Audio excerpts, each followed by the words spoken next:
All-in-One SEO and just the basic usage of it. I install All-in-One SEO to a lot of my client websites that run on now. All-in-One SEO, once you install the plugin or once it is available, there's a tab here that says All-in-One SEO here that gets enabled. Once you mouse over it, and then it will show these 4 settings right here: general settings, performance, social meta, feature manager. I'm not going to go over every single one, but let's just go to general settings just for now. Now, general settings page will basically, general settings link will basically take you to the general settings area. Now, if you're not sure what you're doing, I strongly suggest you don't touch anything. But if you do know, then by all means you can mess with all the settings like that's available for you. But I'm just going to go over 3 basic settings that you can change on your own and won't really necessarily break your website or break search engine results. So the settings is the home page settings, which basically sets tells search engines that's running on WordPress that what your website is about. So the home title basically, as it says, is your home title. Now you want to keep this short. This is Chris Takakura, Art Direction and Design blog. That's what my blog is about, and that's my title. So again, if you want to change this section, you can. Just keep it nice and straightforward and short and simple. The home description is basically a short description about your blog. Now, you don't want to make this too long again, but just want to keep it again short and simple. I would suggest having a low minimum word count as possible, but again, this is just basically the gist of what my website is about. And again, you could change the settings to fit your needs or to best describe your business. Now, the home keyword section here is basically keywords that are separated with commas. Now, keywords, there's a lot of statements saying that keywords are not relevant in regards to search engine results anymore, but again, it's better to have something than nothing. So I just kind of added different keywords separated by comma, again, just to kind of bump up the results if possible. Now, it doesn't have to be hundreds and hundreds of keywords, even though I have a lot here, but you know, just have a good number, like maybe 10, 20 if you can, and then go from there. So once again that is set, we're going to go into utilizing All-in-One SEO with all your blog posts and your pages. Now, when you go to your post, you want to click on this link right here that will display all your posts in regards to your blog. So if you've written a lot of blog entries, you should get a list like mine, as you can see here. And once you have All-in-One SEO installed, it enables a new column here called SEO title, SEO description, SEO keywords. Now, what this does is that it assigns different SEO title, description, and keywords based on individual blog posts and pages. This is very important because it indexes your page as a separate page from your home page.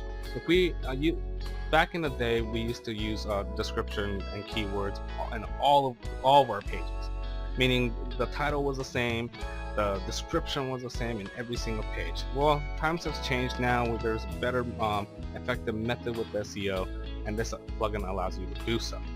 Now, to enter the SEO title, SEO description, SEO keywords onto your blog post, we're just going to go to an old blog post that I published.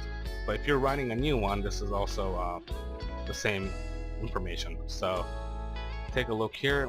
Here are the contents and whatnot, and I have an extra section because I have that enabled. And then you have your revisions in here and whatnot, and you might not see everything that you're seeing on the screen on your blog page, which is fine because I have plugins installed which enables these things. But on the bottom, once All-in-One SEO is enabled, you should see a window that says All-in-One SEO Pack. Now, from here, this is where you enter your title, description, and keywords. Again, don't worry too much about these things right here. Basically what this does is kind of disables or prevents search engines from following. We don't want to do that today, so let's not even talk about that. So again, this was very similar to the settings page, but now we're in an individual blog settings, so we're going to have our own unique title, which what I do is usually use the blog title as long as it's not long enough. This title right here is already using too many characters, because it shows you the character count of 69 right here. But most search engines, this says right here, most search engines use a maximum of 60 characters for the title.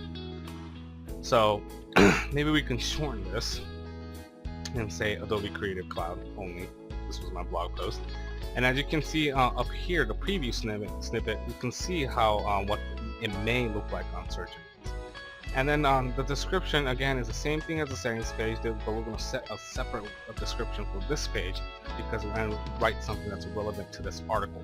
So this one has its own description that's separate from the home page.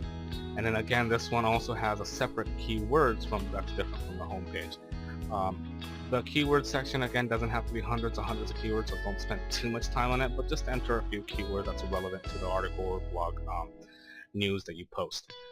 And that's pretty much it. After you fill these out, you're just going to hit the update button right here, just like similar to when you're publishing a blog article, and then it's just going to change the post for you. Now the proofreader thing came up, so I'm just going to hit OK.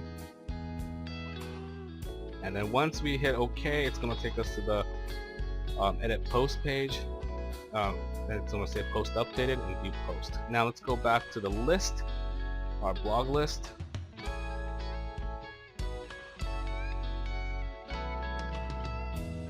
And as you can see, my SEO title has changed to Adobe Creative Cloud, and my description and my keywords. So that is one method of entering SEO separately with each and individual article. This is a really good tactic to use in terms of search engine results. Just take the time, every time you publish a blog, take the time to put in the SEO title, SEO description, SEO keywords, because it will benefit you in the long run. Now, when you want to enter separate SEO information on your pages, you go to the pages section right here. So I'm just going to click on pages. It's going to show you all the pages that's currently live on your site, or not live. It will say draft if it's not live, but if it's live, then you can just choose the pages. Now, I don't really use pages on my blog because it's strictly a blog, but I have some few examples up here. So let's just go to edit, and again, the page editing section is just like a blog post. You know, nothing too different outside of page attributes. We don't have to worry about that today. But again, you see how there's this option here called All In One SEO Pack, and again, you have an option to enter the title, description, and keywords. Now, one thing I did not go over with individual blog posts is the social settings, and I'm going to go over that with you now. But social settings basically is when someone were to share your article on a social networking site like Facebook and whatnot. You can also choose to have SEO settings separate from the main settings. So the title could be anything, something maybe different, or it could be something it could be the same. To be honest, the description can be the same or something different. And then over here, you can see it's just image. These options increase in terms of options depending on how many number of pictures you used on a blog post. You can actually choose what images show up. For instance, if someone shared the blog content on Facebook or Twitter, these images will show up as a kind of like a preview image on Facebook. For instance, if you share it on a Facebook like page, your own like page, for instance, if I select this image will show up and say, check out this page or check out this blog post by yada yada yada. So this is where you kind of choose your image, or you can choose a custom image and upload it if you want. I just usually use a picture that's already been used on a blog article and go from there. Don't worry too much about specifying image width, image height. Don't worry too much about Facebook object type, and don't worry too much about Twitter card type. Unless you know what you're doing, you can choose some very large image or photo. But again, these are just individual settings for your social network. So again, the pages and the post SEO settings are really not different, but it's still something really important to do. Make sure you have separate SEO information on different pages relevant to that page. So for instance, if you have like a gallery, then you would have a title here called gallery, and then that's it. So all you have to do is type gallery, and the best part about All In One SEO Pack is after you type in gallery, it will automatically follow up with the website title of your whole entire page. So if mine's called Chris Takakura Art Direction Design. If I put gallery on the title bar of the browser, or the title for the page will be called Gallery Chris Takakura Art Direction and Design. And again, have something different for your description that's relevant to your page. If you have a gallery, let's say if you have a gallery page, make the description, this is the gallery page of my business incorporated and whatnot. So again, keep it relevant to that page, but remember to always have something different for each page for the best search engine results. I hope this video helped you. Again, this is just a very basic, broad overview of All-in-One SEO. If you have any more questions or whatnot, you're always welcome to email me. But I hope this covered some ground for you. Thank you very much.